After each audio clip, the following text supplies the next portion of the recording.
सर्वोच्च न्यायालयाचं चाललंय काय? वी द पीपल विचारत आहेत प्रश्न. समलैंगिक विवाहाच्या मान्यतेवरून देशभरात सध्या मोठं विचित्र वातावरण तयार झालंय. एकीकडे देशातील बहुतांश जनता या प्रकारच्या विवाहाच्या मान्यतेच्या विरोधात आहे, तर जेमतेम मोजक्या मात्र निर्णयक्षम पदावर असणाऱ्या पुरोगामी विचारवंतांनी अशा विवाहांचं समर्थन केलंय. या संदर्भात सर्वोच्च न्यायालयात चालू असलेल्या खटल्यामध्ये घटनापीठातील काही न्यायमूर्तींनी आणि खुद्द सरन्यायाधीशांनी जरा निराळी मतं मांडल्यामुळे त्यांच्यावर टीका होत आहे. मात्र हे करताना जनतेच्या मनात न्यायालयाच्या अवमानतेचंही भय आहे. कंटेम्प्ट ऑफ कोर्टचा अपराध घडू नये, मात्र आपला रागही व्यक्त करता यायला हवा, अशा दुविधेमध्ये सापडलेल्या सामान्य जनतेच्या प्रश्नांना वाचा फोडण्याचं काम वकील कैलास वाघ यांनी केलं आहे. आपण ट्रोलिंग किंवा अनादर करत नसून जनतेच्या भावना पोचवत आहोत असं सांगत त्यांनी सरन्यायाधीशांच्या विधानांचा चांगलाच समाचार घेतला आहे. सोशल मीडियावर त्यांनी अत्यंत उद्विग्नपणे एक व्हिडिओ पोस्ट करत आपल्या भावनांना वाट मोकळी करून दिली आहे. जाणून घेऊया कैलास वाघ यांच्या व्हिडिओतील मुद्दे. प्रति सर्वोच्च न्यायालयातील सर्व माननीय न्यायमूर्ती आणि माननीय सरन्यायाधीश, हे ट्रोलिंग नाही आणि आमचा कोणत्याही माननीय न्यायमूर्तींना दुखावण्याचा आणि कोणत्याही न्यायाधीशांचा न्यायालयाचा अनादर करण्याचा हेतू नाही. माननीय न्यायमूर्ती, तुम्हाला स्पेशल मॅरेज ॲक्ट अर्थात विशेष विवाह कायद्यामध्ये बदल करण्याचा अधिकार कुणी दिला? माननीय न्यायमूर्ती, तुम्हाला विशेष विवाह कायद्यामध्ये पुरुष आणि स्त्रिया या शब्दांच्या जागी व्यक्ती किंवा अनेक व्यक्ती असे शब्द का हवे आहेत? समलैंगिक विवाह प्रकरणाची सुनावणी करणाऱ्या घटनापीठातील 5 न्यायाधीशांपैकी 3-4 न्यायाधीश हे सरन्यायाधीशांचे बॅचमेट आहेत. हे बरोबर नाही असं तुम्हाला वाटतं का? हितसंबंध आड येणार नाहीत का? तुम्हाला संसदेला बायपास करून स्पेशल मॅरेज ॲक्टमध्ये सुधारणा का करायची आहे? संविधान सर्वोच्च न्यायालयाला संसदेने पारित केलेले कायदे बदलण्याची परवानगी देत नाही. फक्त संसदेलाच नवीन कायदे करण्याचा किंवा असलेले कायदे दुरुस्त करण्याचा अधिकार आहे. आम्ही या देशातील जनतेने संसदेने संमत केलेल्या कायद्यामध्ये बदल करण्यासाठी तुम्हाला मतदान केलेलं नाही. माननीय न्यायाधीशांनो, तुमच्या हुकुमशाही वर्तनाने आणि कार्यपद्धतीने तुम्ही केवळ संविधानाचाच अपमान करत नाही, तर देशातील जनतेचाही अवमान करताय. माननीय न्यायमूर्ती, तुम्हाला असं वाटत नाही का की अशा घटनात्मक पदावर बसून तुम्ही सुनावणी दरम्यान आणि मीडिया कॉन्क्लेव्हमध्ये कोणतीही विधानं किंवा टिप्पणी करताना खूप सावधगिरी बाळगायला हवी? महत्त्वाची प्रकरणे हाताळणाऱ्या माननीय न्यायाधीशांनी मीडिया कॉन्क्लेव्हमध्ये जाणं आणि पत्रकारांबरोबर प्रश्नोत्तर सत्रे घेणं हे टाळायला नको का? हे प्रश्न सरन्यायाधीशांना विचारून वाघ पुढे देशातील सर्वोच्च पद अर्थात राष्ट्रपतींना उद्देशून प्रश्न विचारतात. माननीय राष्ट्रपती भवन, माननीय पंतप्रधान, माननीय कायदा मंत्री आणि माननीय पंतप्रधान कार्यालय, आम्ही या महान राष्ट्रातील लोक संभ्रमात आहोत आणि आम्हाला माहिती नाही आहे की न्यायव्यवस्थेचा उत्तरदायित्वाचा हा प्रश्न कोण हाताळू शकेल आणि त्यांना भारतीय राज्यघटना आणि वी द पीपल अर्थात जनतेबद्दल कोण माहिती देऊ शकेल? पाहूया कैलास वाघ यांचा video. Honourable my Lord's, this is not contempt. ये ट्रोलिंग भी नहीं है, इरादा ये क्लिप का आपका कंटेम्प्ट करने का भी नहीं है. So don't take it otherwise. जैसे आपको फ्रीडम ऑफ स्पीच है, हमको भी फ्रीडम ऑफ स्पीच है. अभी ये जो सेम सेक्स मैरिज का जो केस चल रहा है ऑनरेबल सुप्रीम कोर्ट में, कॉन्स्टिट्यूशनल बेंच इसमें बना है, इतनी इमरजेंसी और इतनी अर्जेंसी क्या थी? First of all my lords, with all due respect, we love you, we respect you. सवाल ही नहीं आता है. आपकी हम लोग इज्जत करते हैं, आपको रिस्पेक्ट करते हैं, लेकिन सवाल पूछ रहे हैं. आपने ये जो बेंच बनाया 5 जज बेंचेस का, क्या ये सही है कि 5 में से 3 या 4 जो जजेस है वो क्लासमेट है, बैचमेट्स है लॉ कॉलेज के? ये बताइए आप.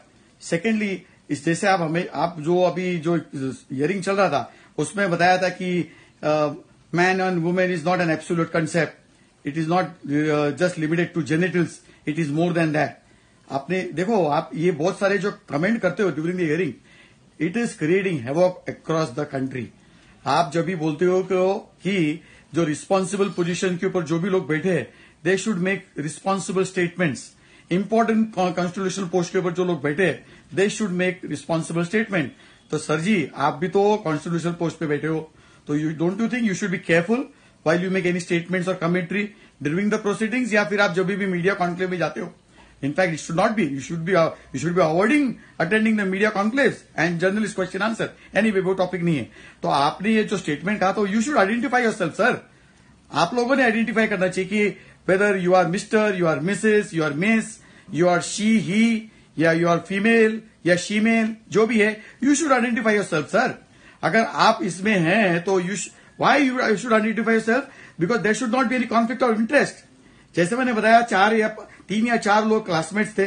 सी nothing wrong in being classmates on the same bench, but what you have done is you have constituted a constitutional bench, और आपने ऑलरेडी डिसाइड कर चुके हैं कि इसका वर्डिक्ट क्या होने वाला है. आप चाहते हैं कि ये जो स्पेशल मैरिज एक्ट है उसमें मैन एंड वुमेन की जगह पे आप पर्सन रिप्लेस करना चाहते हैं.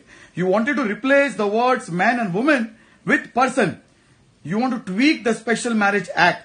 आपको स्पेशल मैरिज एक्ट में you want to write it down या रीड इट डाउन, ऐसे आपको ये जो कन्वीनियंट शब्द का इस्तेमाल करते हैं, you want to read it down, you want to write it down, it is nothing but you want to change the special marriage act. आपको स्पेशल मैरिज एक्ट में चेंज करना चाहते हो, आप बदलाव करना चाहते हो, वो आपका काम नहीं है sir. That is, as per our constitution, that work has been given to parliament. The parliament has the authority and all the rights in the world to make the laws, to amend the laws, to scrap the laws. वो उनका हक है. तो sir जी, आप ये constitution bench जो है, you are bypassing the parliament and you want to make the changes in special marriage act. ये आपका काम नहीं है sir. In fact, you are in contempt of the people of India. ये ट्रोलिंग नहीं है. आप हमेशा बोलते हैं आपको ट्रोल किया जाता है. ये ट्रोलिंग नहीं है sir. The people of this country are fed up with all your nonsense commentary.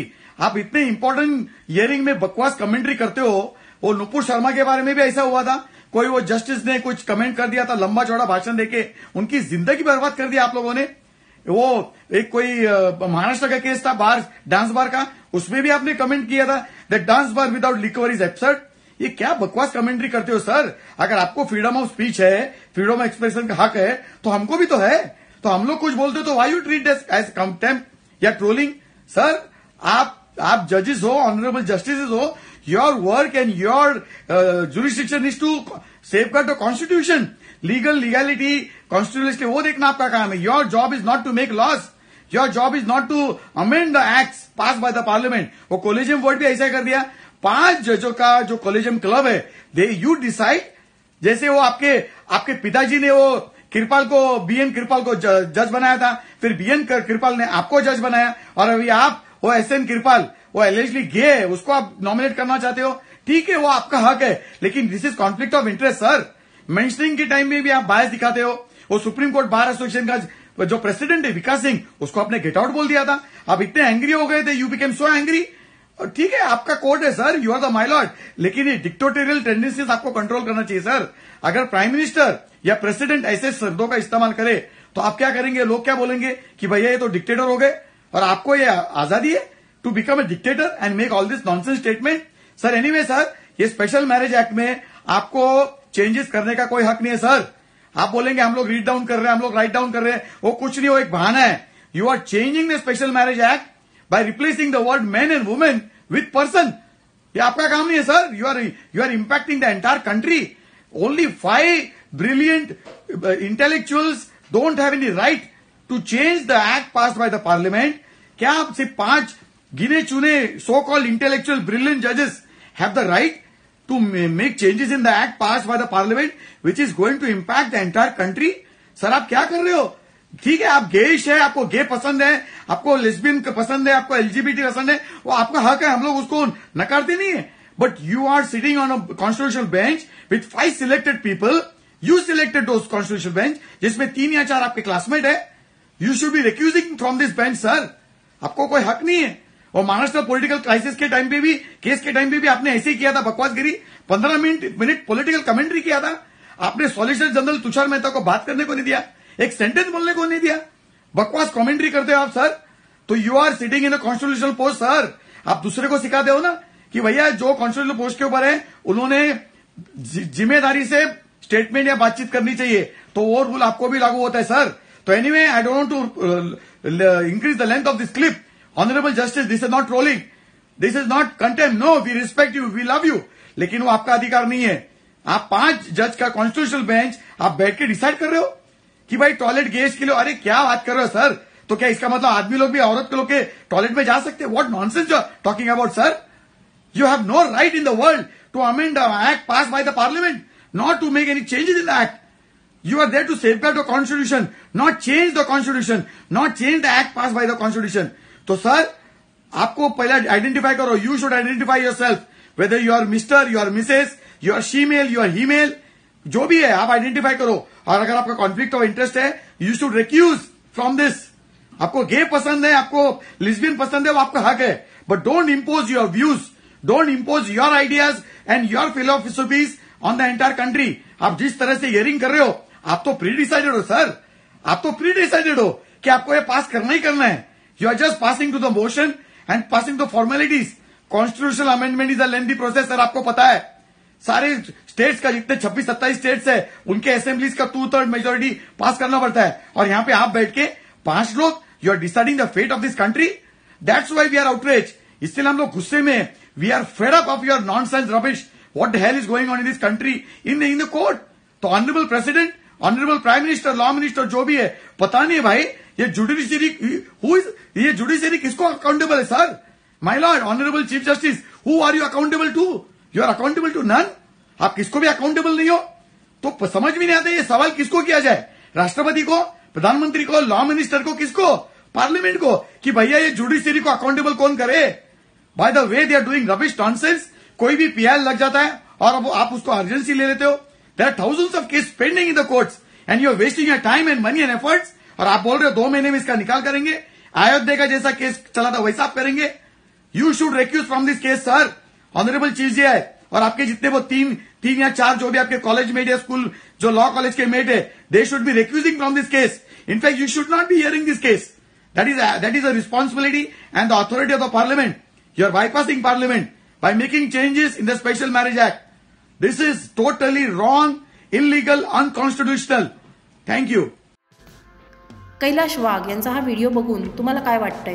त्यांनी न्यायालयाचा अवमान केला आहे असं तुम्हाला वाटतंय का? की त्यांनी जनतेच्या मनातील भावना व्यक्त केल्या आहेत? तुमच्या भावना आम्हाला जरूर कळवा. शिवाय या प्रकरणाविषयी तुमची मतंही आम्हाला जरूर कळवा.